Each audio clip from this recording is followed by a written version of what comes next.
Right now on CBS 6 News at 5, the Chesterfield crime alert, who police think exposed themselves to someone at a shopping center parking lot.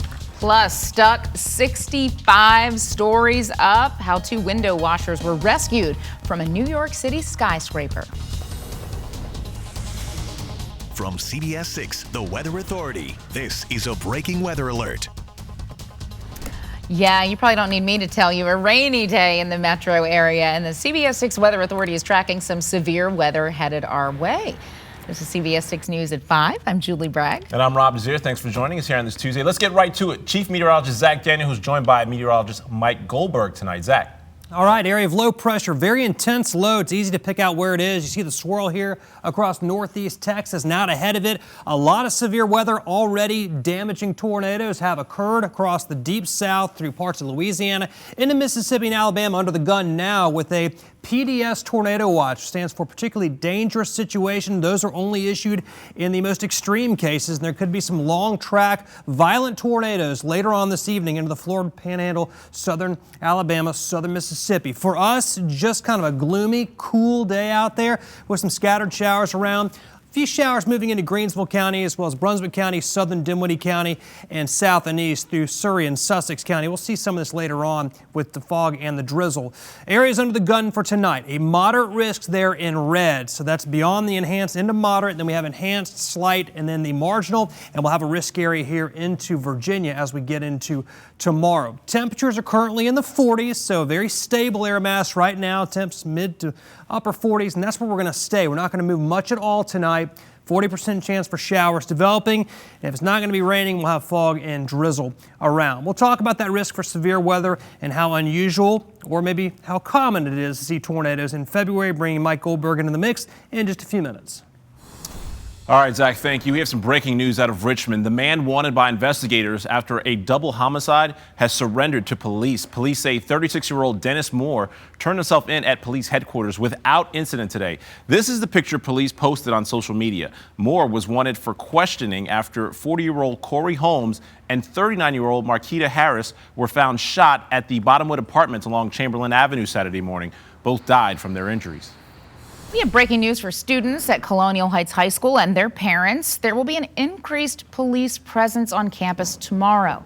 Sources tell us some sort of threat was made. The principal, Kristen Jansen, has only said that some vandalism was found inside the school building. Jansen says they're working to get the issue resolved and that the extra officers will be at Colonial Heights High tomorrow to help ease anyone's concerns. Now to breaking news out of Chesterfield, where people living in an apartment complex have had no heat or hot water because of a gas leak. CBS 6's Sandra Jones joins us live with an update on when the gas could be back on. Sandra? Well, truly, Chesterfield fire officials say that tenants are being allowed back into this apartment complex, while crews work to repair that gas line. But we don't know what caused it, leaving dozens of residents without gas for hours. Now, as a safety precaution, Chesterfield fire officials say they evacuated tenants from at least 30 of these units. We're told that 50 were impacted by this gas leak. Richmond's Department of Public Utilities provides natural gas to tenants in this apartment complex who use it for heating, hot water, as well as cooking. Spokesperson Angela Fountain tells CBS 6 once city crews have completed that repair work, they will go door to door with the apartment's maintenance staff to relight the furnace in each one of those units. Now, we caught up with Pam Walls. She stopped by here to the complex to check on her mother's cats who had to be evacuated. One by one, I took them to the car just to get them out of the apartment. And then I got out of there. I smelled it when I first walked in, so I knew something was weird. I wouldn't have said it was gas, but I knew it didn't smell right.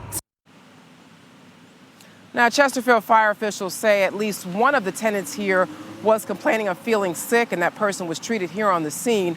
No word yet on when that gas line will be repaired, and folks will have gas in those apartments. Working for you in Chesterfield, Sandra Jones, CBS 6 News.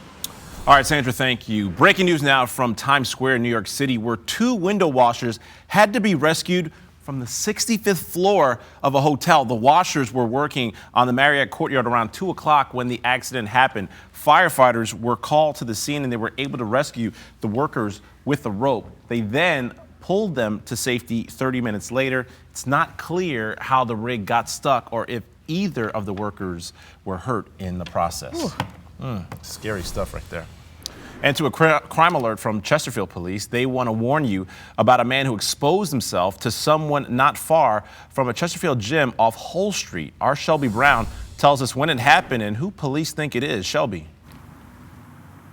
Well, Rob, this is a shared shopping center parking lot, and customers tell me that people are constantly coming and going, but obviously that didn't matter to a suspect that police say had no shame when he exposed himself here in public.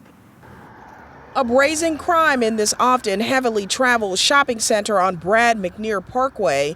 Chesterfield police are now searching for a man who exposed himself to a woman in this parking lot, a place Jaslyn Gaston and Casey Smith frequent nearly every day. It's shocking, but then it's not shocking. You know, so many things go on nowadays that sometimes you just wonder what's going on in people's heads. Something has to be going on in their head that's not right, and they need some help because that's pretty crazy. Police say around 4:30 Monday afternoon, the suspect pulled into this parking lot driving an older model dark gray sedan. He was standing next to the victim's car when he exposed himself. Police say it was an African-American man with a tall, thin build. He was wearing a white shirt and dark pants and fled the area in that dark gray sedan.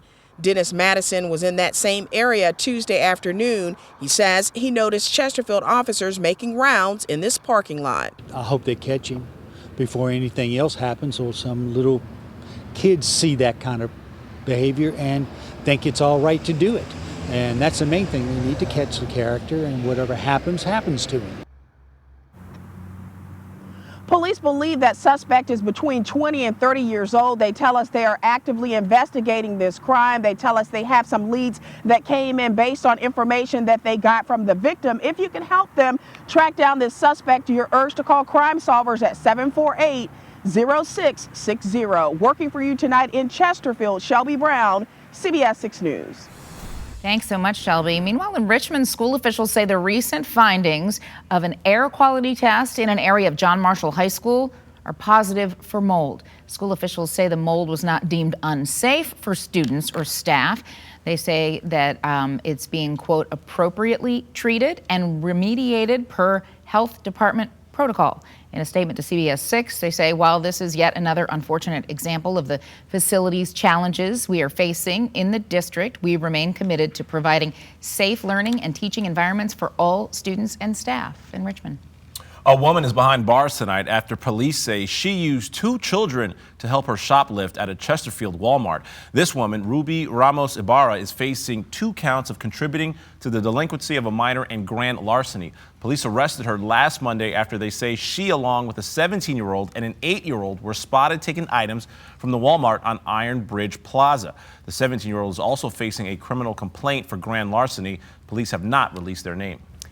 More issues over water bills continue in Petersburg tonight. A homeowner reached out to CBS 6 saying he got a water bill for nearly $800 and that there is no reason he should be charged that much.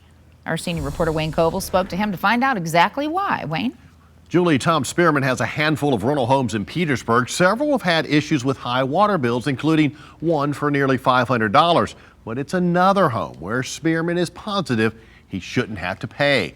Spearman spent months and tens of thousands of dollars renovating the property on Monticello Street, so he was surprised when he got a water bill for $799, the amount for just 2 months' use. But there's a big problem with that big amount.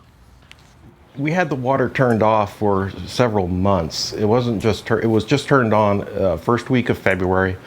And so I know throughout November, December, the water was turned off. We had no water. We had to import water to the house because we were working on it. Spearman says the estimated water bill is for November and December, but the problem is the water was cut off back in July for the renovations and not cut back on until earlier this month. Now, to be clear, the bill is in the name of a former tenant, not Spearman. That tenant moving out before last July. Julie? All right. Thanks so much, Wayne. We have some new information out of Henrico now. The man accused of stealing women's shoes and then returning them with bodily fluids inside reached a deal with prosecutors. Kenneth Johnson III pled guilty to destruction of property and petty larceny. The judge sentenced him to 4 years in prison, but suspended the sentence provided he pay restitution to the victims, stay away from their homes, and continue counseling. Johnson turned himself into police after they say he stole shoes from the porches of at least 4 homes along Monument Avenue and then later returned them with what police described as biological evidence inside. Former President Bill Clinton is scheduled to pay a visit to Richmond. He's scheduled to be here sometime tomorrow. He's campaigning for his wife, presidential candidate Hillary Clinton, ahead of the March 1st primary. The Clinton campaign is expected to release the places he'll visit and speaking times later today. And you'll hear from Hillary herself tomorrow on Steve Harvey. She'll be his guest and sit down for a one-on-one about her campaign. That's tomorrow here on CBS 6 at 4 o'clock. And don't forget to stay tuned and watch CBS 6 News at 5 afterwards. Now, Hillary's opponent, Bernie Sanders, spoke to crowds at the Norfolk Scope Arena. Topics were college affordability, climate change, and big money politics. Now over to the Republican side, 3 presidential candidates will be speaking at Regent University in Virginia Beach. Donald Trump will be there tomorrow, Ted Cruz on Friday, and Ben Carson next Monday. CBS 6 is working for you to answer some questions we've gotten about leaf removal in Richmond. Take a look at this video we shot on the city's south side. Leaves clogging the storm drains, then causing water to pond there. We reached out to the city to find out if leaf collection is behind schedule, and Sharon North with Public Works tells CBS 6 that's definitely the case because of all the recent snow and rain. She says if you have bagged or loose leaves, you can take them to 3 locations in the city. You can find that information and more on our website, WTVR.com. A Colorado child is literally turning into stone before his family's eyes. This is Jaden Rogers. 3 years ago, his parents noticed some spots on his skin were hardening. Doctors eventually determined he has an extremely rare and debilitating condition called stiff skin syndrome. Almost, if you took your finger and you tapped on his arm, it's almost like tapping on a countertop on a hard surface. Doctors say there is no cure, but there is hope. Tonight on the CBS 6 News at 11, see how stiff syndrome has made everyday life a challenge for Jaden, and find out how doctors are slowing the progression of his rare condition, and learn what the family hopes will happen from sharing their story. And CBS 6 could make you a big winner tomorrow morning when a $1,200 Walmart gift card is now up for grabs. Yeah, that's extra big. Our winner didn't call today, so tomorrow's prize doubles. Wake up with the CBS 6 This Morning team tomorrow and watch starting at 6:30 to see if you're the big winner. And if you haven't entered, just go to WTVR.com. A Virginia Beach police officer is facing DUI charges tonight. Court records say she was driving with children with a blood alcohol level nearly 3 times the legal limit. What happened when she went before a judge today at 5:30. Plus, this pile of burning debris right there used to be a home. We'll tell you what leveled it. Plus, a crash landing caught on camera where a pilot walked away after slamming into several parked cars.